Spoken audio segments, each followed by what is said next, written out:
Hello guys, welcome back. In today's video, I'm gonna show you how to download Steam on Windows PC and laptop. So it's pretty simple. Let's get started. You guys have to simply open up Chrome browser on your Windows or laptop. So after opening up the Chrome browser, here you guys have to simply search for Steam. So after searching for Steam, it will produce results. You guys have to simply open up the first website, which is Steam powered. So you guys have to simply open it. So after officially opening the Steam website, now you guys have to simply click on this install Steam button.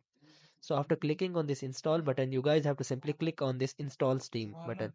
So after tapping on install Steam button, it will take some time and Steam setup will be installed on your computer. And here you guys have to simply go to this and click on the setup to open it. So after opening it, now you guys have to simply click on yes and click on next. So after clicking on next, now you guys have to again click on next, and after clicking on next, click on install. So after successfully installing the Steam, you guys have to simply open it by just tapping on finish. So after successfully opening it, it will take some time.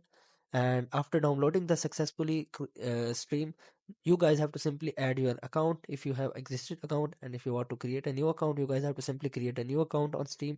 And in this way, you guys can install Steam on your PC and download Steam, and you guys can play games or Steam games on Steam. So I hope this methods find you well. Do like, share, subscribe. Thank you so much. Bye bye.